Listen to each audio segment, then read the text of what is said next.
The Montreal Canadiens already have one of the youngest cores in the National Hockey League. Just take a look at the list. Nick Suzuki, Cole Caulfield, Juraj Slavkovsky, Ivan Demidov, Oliver Kapanen. And that raises a very important question, especially at the forward group. Who's still coming? Because Montreal's rebuild is no longer just about players already wearing the jersey. The next phase is going to be determined by which prospects graduate, which one fills specific roles, and which ones might eventually give Kent Hughes the assets needed to make another major move. So on this episode of PuckTalk Montreal, we're ranking the Canadiens' top 10 forward prospects outside of the already established NHL roster. Then we'll also look at another 5 players who finished just outside of that top 10. The order matters. This isn't simply a ranking based on draft position. It's not a ranking based only on who had the best statistical season. And it's not just a list of players most likely to reach the NHL first.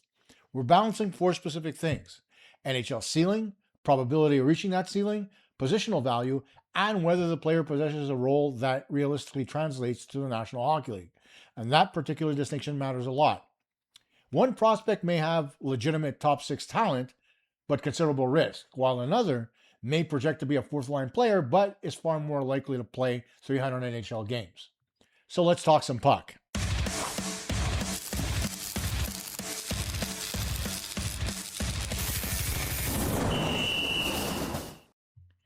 So the first thing I'm going to do is I'm going to show you my list. And as we go through this list, we're going to step upside from certainty. And we're going to begin at number 1. And the most interesting part is that Montreal's best forward prospect may also represent the answer to the organization's biggest long-term question. Michael Hage remains the Canadiens' number 1 forward prospect, and it's not especially close to anybody else. Hage is going back to the University of Michigan, where he delivered 13 goals and 52 points in 39 games last year.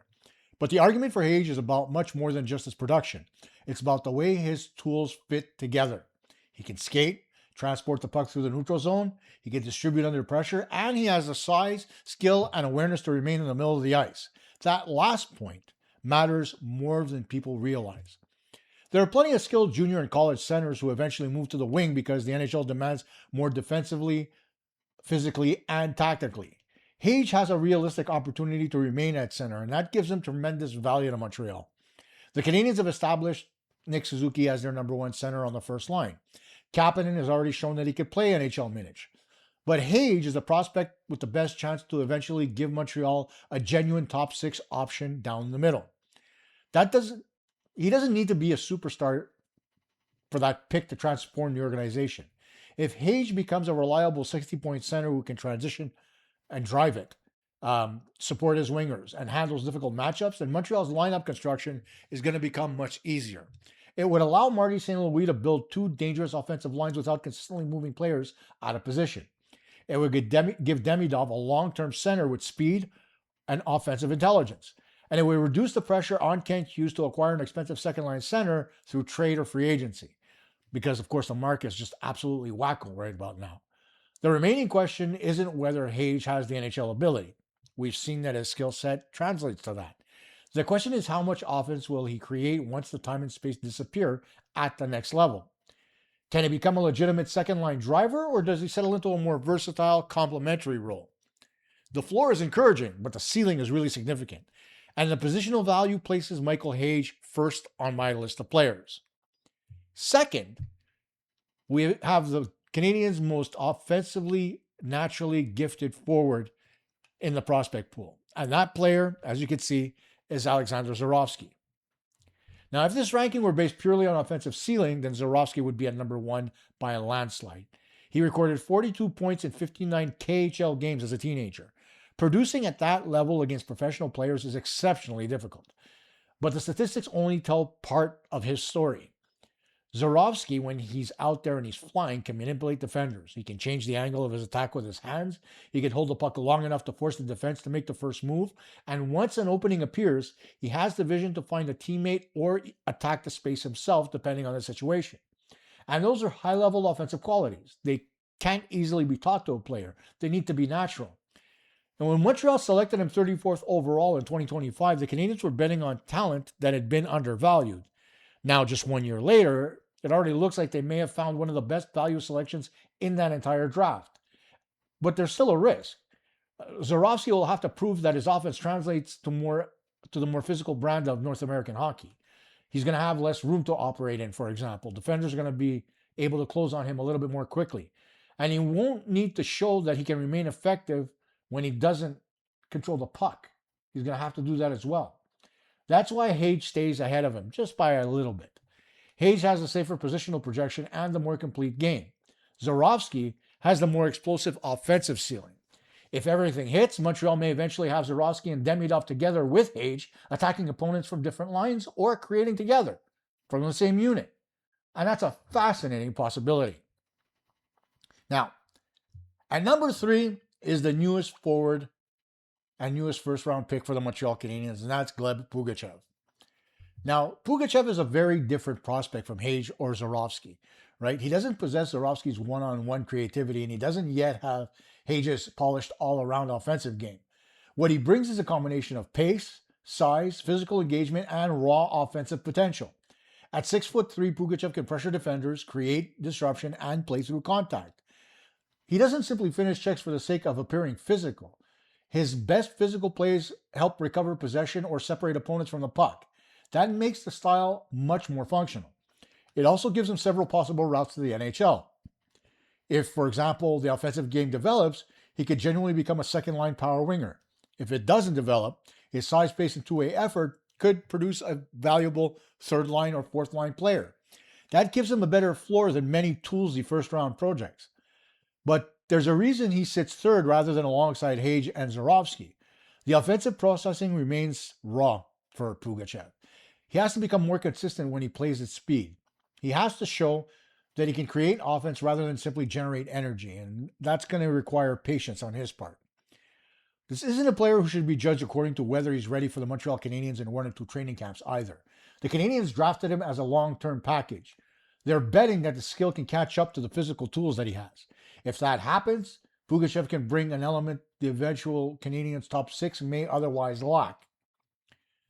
At number 4 on my list might be the most interesting prospect of this entire group, and that's LJ or John Mooney. Now, Mooney produced 30 points in 34 games during his freshman season at the University of Minnesota, and he did it while answering one of the biggest questions attached to his profile. Could a 5'8" forward handle the physical pressure of college hockey? So far, the answer is yes. Mooney's not only effective because he stays on the outside. He attacks the middle, and he uses his change of direction to create passing lanes. He can carry pucks into traffic, draw defenders towards him, and move it before space disappears. That's the very encouraging part. Small players who rely on perimeter offense often struggle as they advance through their development. Mooney's willingness to attack useful ice gives his skill a better chance of translating, but size remains part of that evaluation. And that's not a criticism for the sake of criticism. It's a question of role and lineup construction. For Mooney to play in an NHL top 6, his offense has to be good enough to justify the matchup challenges that come with an undersized winger. He can't merely be clever, he has to be able to create. And he has to continue to prove that he can retrieve pucks, survive contact, and remain effective during playoff-style hockey. The upside is real.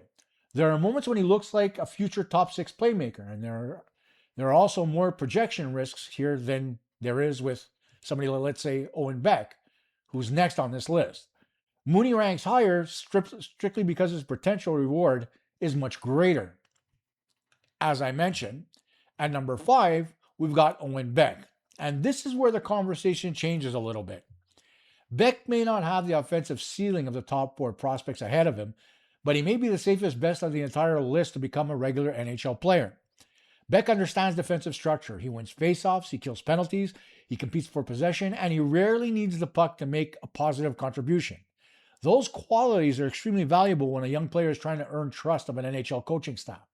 The offensive production took a step backward during his second season, and that's kind of important here, which is why he's 5th on the list. Beck isn't currently projected as the answer to Montreal's top 6 center question.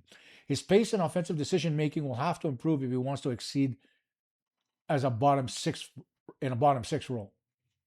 But the mistake would be treating him like a failure.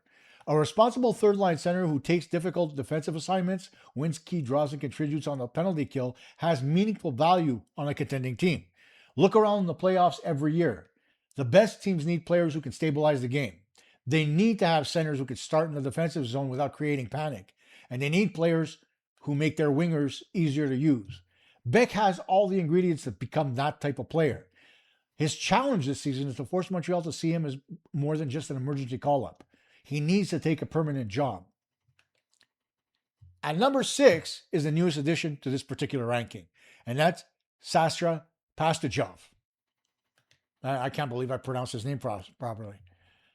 Montreal acquired Pastujov from Anaheim in exchange for Sean Farrell. Last season, Pastujov produced 21 goals and 57 points in 71 games, playing with the San Diego Gulls of the AHL. He led the team in assists and points and finished second in goals. That's legitimate AHL production, and it immediately makes him one of the most NHL-ready offensive players in the Montreal system. Pastujov has good offensive instincts. He finds soft areas, he can finish chances, and he's demonstrated that he can create over a full professional season. So why is he 6th rather than higher? Age and projection.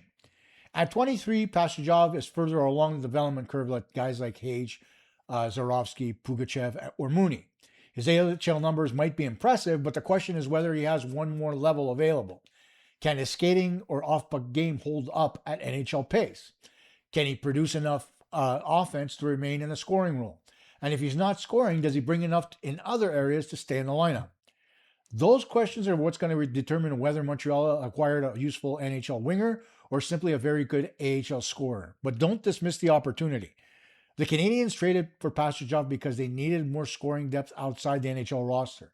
He should arrive at camp with a chance to put himself near the front of the recall line. At number 7 is Vincenz Rohrer. And here's an interesting name because just a few days ago on Habscast, Grant McCagg claimed that Vincenz Rohrer was going to make the Canadiens roster out of camp. Now, Rohrer may be one of the most misunderstood players in Montreal's pipeline, but he's being loaned to EV Zug in Switzerland. However, that doesn't mean that the organization has abandoned him. It just means that the Canadiens believe another season playing meaningful professional minutes in Europe is better for his development than fighting for limited touches in North America. Rohrer's game is built around speed and disruption. He pressures puck carriers. He plays center or a wing. He brings energy without needing to dominate possession, and he has enough skill to contribute rather than functioning only as a checker. That versatility is going to be his best route to the National Hockey League. Now, Rohrer doesn't project as a pure scorer. He probably will not arrive and claim a featured power play role, but he could become the kind of player a coach moves throughout the lineup. We talked about this with Alex Newhook and why we didn't want him bouncing up and down. Need more speed on the third line? You have Rohrer there to help. Need pressure on the forecheck? Rohrer can help with that. Need someone who can move between center and wing? Again, Vincenz Rohrer can help. The challenge is converting activity into results. Speed alone doesn't guarantee NHL impact. He has to become stronger in possession and more consistent around the net. The coming season in Switzerland should tell us whether Rohrer is approaching NHL readiness or settling into a profile of an excellent European professional. That's why I don't think that Grant is right. Next on our list at number 8 is Ados Koivu. This name is going to attract a lot of attention, especially here in Montreal. But the evaluation is going to remain focused on the player, not on the family history, right? Koivu's not being developed to be the next Saku Koivu. That would be unfair to the player. He's developing into a responsible two-way center who may eventually help an NHL team in a supporting role. He reads the ice well. He understands where to be defensively. He can support possession and play in different situations. What he's not shown yet is high-end offensive production. That limits his ceiling a little bit. Now, there's still room for the offense to grow, particularly if he adds some experience against professional competition. But Montreal doesn't need to force Koivu into scoring or that kind of identity that may not fit him.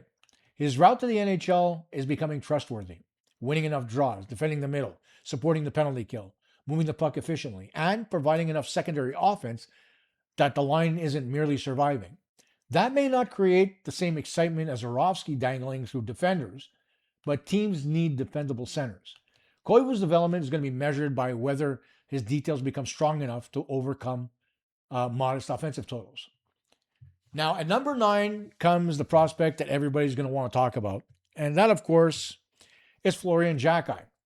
And no forward in this pipeline has more clear, defined identity than Florian Xhekaj. Xhekaj brings size, physicality, net front presence, and competitive energy. He can retrieve pucks, create traffic, and has better hands around the crease than many people expected when Montreal drafted him. He can also contribute to the kind of difficult, direct hockey that becomes increasingly important late in the season. His limitations, though, are equally clear.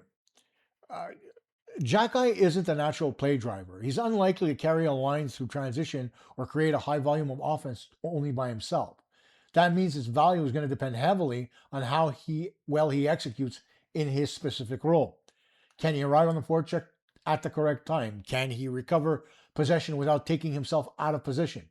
Can he become reliable defensively? And can he turn net front ability into enough goals to justify regular minutes? If the answer is yes, well then Xhekaj could become a valuable bottom six forward and a secondary net front option on the power play. There's also an organizational consideration. Montreal already has considerable skill. What it needs now around that skill are players that can retrieve pucks, create space, and make the lineup more difficult to play against.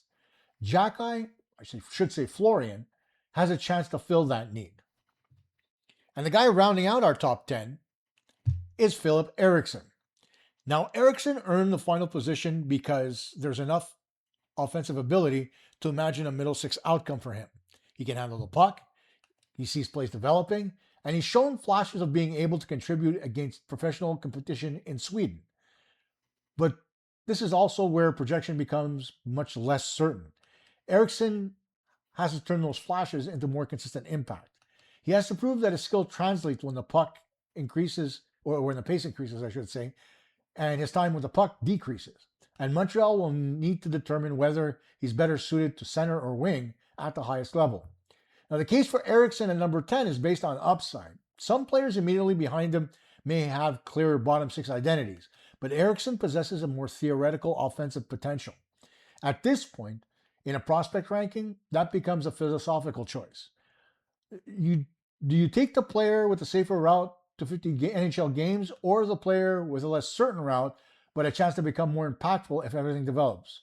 For now, I'm going to take the upside. It's my list. So I could be right or wrong, but you can decide that later in the comments. Now, just outside of our top 10 are the honorable mentions, as I like to call them. 5 more prospects who deserve attention and are worth keeping them in their exact ranked order. At number 11, we've got Tyler Thorpe. Thorpe may possess more NHL certainty than Eriksson, okay? He has size, he plays a more direct game, he can get to the forecheck and project into a recognizable bottom six role. That's the reason why he remains at number 11, though, because he's got an offensive ceiling. He's yet to show enough creation to project confidently above a depth role.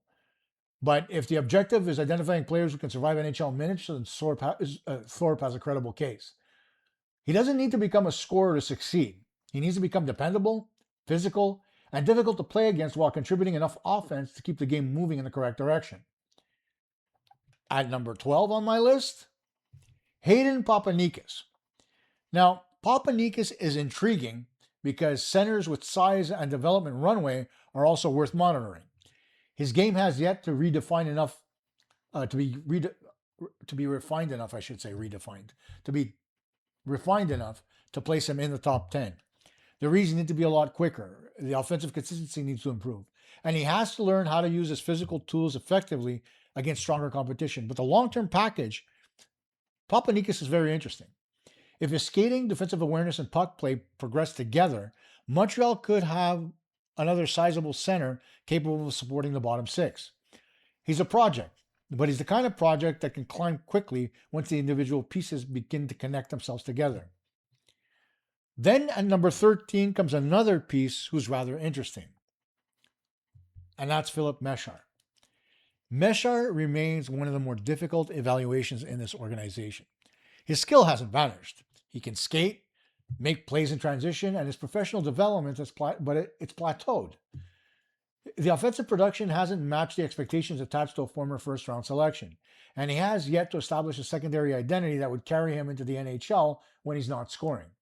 That in and of itself is a central issue. Meshar can't live forever on the promise of his draft year tools. There needs to be a breakthrough season, right? He has to either become a reliable offensive creator in Laval or demonstrate that he can help through pace, pressure, and two-way play. The door's not closed, but younger prospects are beginning to pass him, and that's the part that he has to realize and catch up to. At number 14, another guy we keep talking about a lot here, and that's Logan Sawyer. Now, he doesn't receive as much attention as Montreal's premium prospects, but he's quietly developed into an interesting two-way forward. He plays with intelligence, supports the puck, and his game contains enough structure to imagine him adapting to a depth role. The question is whether an individual tool becomes strong enough to separate him from dozens of other responsible prospects. Can his offense take another step? Can he become an excellent penalty killer? Can he create a particular matchup advantage? Sawyer needs a defining quality, but overall development has earned him a place in this conversation. And finally, at number 15, we have Parker Trottier. Trottier is a long-term sleeper from Montreal's 2026 draft class. His numbers with the U.S. National Development Team program don't immediately jump off the page, but the context here matters. He often plays a depth role on talented teams. That can limit his minutes, puck touches, and offensive opportunity. Trottier brings versatility, intelligence, and a foundation for two-way play. The Canadiens are betting that a larger role may reveal more offense than his draft year total suggests, right? This is a patient development case. It's another project. Nobody should expect Trottier to race towards the NHL just because he's the grandson of Brian Trottier.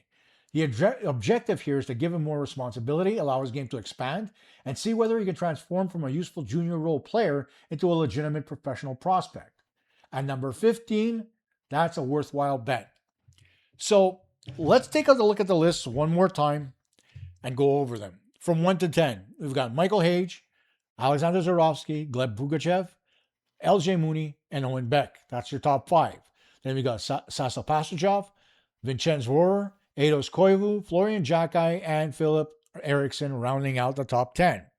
Honorable mentions go to Tyler Thorpe at number 11, Hayden Papanikis at number 12, Philip Meshar at 13, Logan Sawyer at 14, and Parker Trottier at 15. So when we finally step back and we look at the entire list, what does Montreal actually have? At the top, the Canadiens have 3 potential impact forwards. Michael Hage could become a long-term top 6 center in the organization that is much needed. Alexander Zharovsky has the offensive talent to outperform his draft position dramatically, and Gleb Pugachev could bring size, pressure, and physicality to the middle 6. The next group brings a mixture of upside and certainty. LJ Mooney is a high-skill swing. Owen Beck is a safe two-way center. Saso Pastujov is more mature AHL scoring, which could try to prove that he can take the next step. And then the pool begins moving towards more the role style player. Vincenz Rohrer brings speed and versatility. Eidos Koivu brings defensive intelligence. Florian Xhekaj brings physicality and net front play. Philip Eriksson brings uncertainty, but an interesting skill. And the 5 players just outside the top 10 show the depth of the system, but it's also its limitations. There are still several possible bottom 6 forwards. There are several useful development projects. Now, what does Montreal possess in abundance is high-end talent at natural left wing. The system is stronger at center and right wing. That matters when Kent Hughes evaluates future drafts, trades, and free agent opportunities. But the larger conclusion is very encouraging. The Canadiens don't need all 15 players to succeed. They don't even need half of them to become NHL regulars. If Hage becomes a top 6 center, if one of Pugachev or Zharovsky become an impact winger, if Beck claims a third center role, and if 2 or 3 players from the remaining group fill useful jobs, then Montreal will have created an unexpected internal supply of talent during the years where the core becomes more expensive. That's how contenders project themselves against the salary cap. Not every opening can be filled through a blockbuster trade. Not every problem can be solved through free agency. At some point, the development system has to produce players who can help and players who can push established veterans for their jobs. That's why this list matters so much. The next stage of the rebuild is not going to be determined by only its stars. It'll be determined by whether this prospect pool can build the supporting cast around them. Now, in tomorrow's episode, we're going to talk about the defense and the top prospects coming through the system there. But now I want to hear from you. Who do you think is ranked too high? Did I rank somebody too low? Do you place Zharovsky ahead of Hage because of his offensive ceiling? Would you move Owen Beck higher because he's more likely to become an NHL regular? And which player outside of the top 10 has the best chance to force his way onto this list next season? Let me know in the comments. And as always, if you enjoyed this breakdown, hit the like button, subscribe to the channel, and turn on your notifications so you don't miss our next Canadiens prospect discussion, which is going to be on tomorrow night's show, by the way. I'm Coach K. This is PuckTalk Montreal. And remember, keep your skates down, stick on the ice, go Habs, go.